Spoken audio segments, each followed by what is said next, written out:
So for that, let's start with a big picture of the kidney functional anatomy. So first, our urinary system, we have both left and right kidneys, and that goes collect the urine through this ureter, and the ureter goes down to a collecting place, which is a urinary bladder. And of course, and the bladder to the outside is connected, we call as urethra. So these are the kidney anatomy. So you already probably know. So let's just review them. So the outside has to be strong to keep this kidney content. So that's a fibrous capsule, which is made out of fiber, of course, probably collagen fiber. So outer part of the kidney we call as a cortex. And it's like in our brain, we also call outer part as a cortex. And the inner part, there's an interesting pyramidal shape, and that we call a medulla. And inside a renal sinus and renal vein and artery provides a blood into the kidney and out of the kidney. Of course, those of filtered urine will be collected down as through the ureter. So you can notice that even kidney is an organ which we do transplant for those who have kidney failure. So somehow kidney is relatively easy and simple in that regard, because you see there's one renal artery and one renal vein connected. So each kidney is connected one artery and one vein. And think about the renal blood flow. So from the heart, we know that cardiac output is about 5 liters per minute, and almost 20% of the blood directly goes to the kidney. So that renal blood flow is 1 liter per minute, which is an enormous amount of our cardiac output. So that means kidney is functioning very important role of filtering our blood. And how about not blood, but the liquid portion of the blood which is being filtered, because we are not filtering that big cells. So we only consider the plasma, and that is by our knowledge of hematocrit about 40%, the rest 60% will be renal plasma flow. We can define it as 0.6 liter per minute.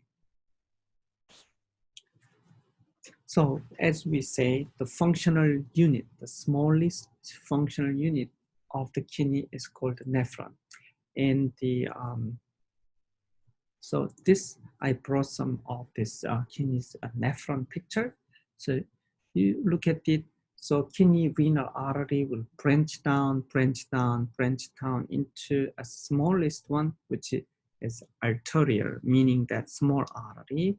So there comes an afferent arterial, meaning that this is getting into this kidney's nephron, and they have a filtration function happening here, so-called glomerulus, and then they come out, and come out is called efferent arterial. You notice they both are arterial and arterial. Oh, these are glomerular capillary. So it sounds a little bit strange, but let's think of that later. But look at this inside, this bigger green are proteins, and proteins usually are a bigger molecule, and they don't suppose come out of kidney in this filtration. So you know that if urine contains protein, that we call proteinuria, which is a sign of something like kidney failure and not good news. So protein will not come out of this filtration in general. But you see the smaller molecules, which, because this is a filter, simple filter, that it passes through, so the concentration even are the same in and outside of this. So that's we call glomerular ultrafiltrate, and that will be collected, and this is called Bowman's capsule. And why both?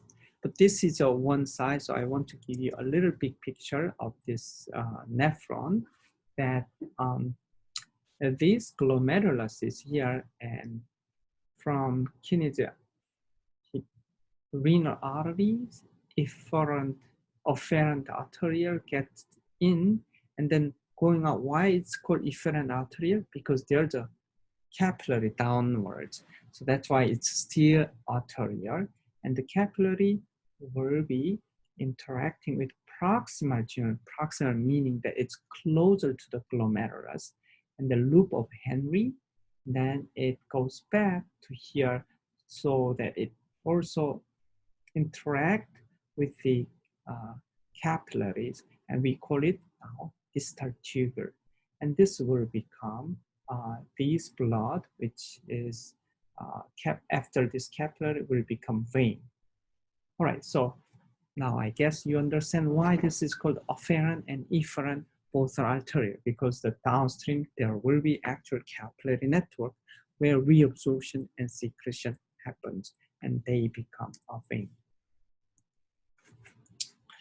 What's very interesting in the kidney's like ultrastructure is its ways how to filter our blood. So filtration in the glomerular capillary beds are very interesting. So you see these are glomerular capillary. So the capillary inside is glomerulus, which is a functional unit of the nephron. And look at this capillary. Capillaries are lots of holes. So this is a little different from elsewhere. So that we call fenestrated capillary, meaning that there's a lot of this hole because it has to filter out the blood. And interesting, outside of the capillary outside, there's another interesting type of cell called the podocyte. And look at their interdigitating shapes, and that functions also as a filtration slit. Now let's look at in more electron microscope of the cross section. For the cross section, we can make tens of nanometer, very thin layer of this section, and then we watch through electron microscope. So we call this as a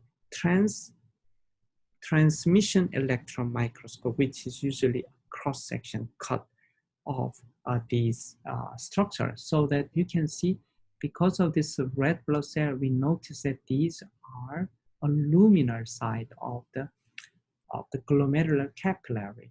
And you see inside there's a little thing of like this cellular component. So these are endothelial cells. So capillary endothelium. And look at this endothelium, there's a holes in it. So that's kind of interesting part.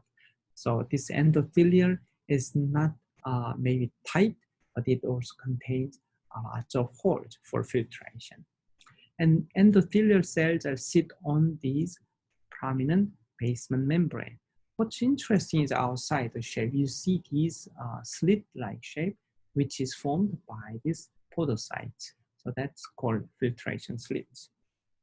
And let's look at this from the outside, like this,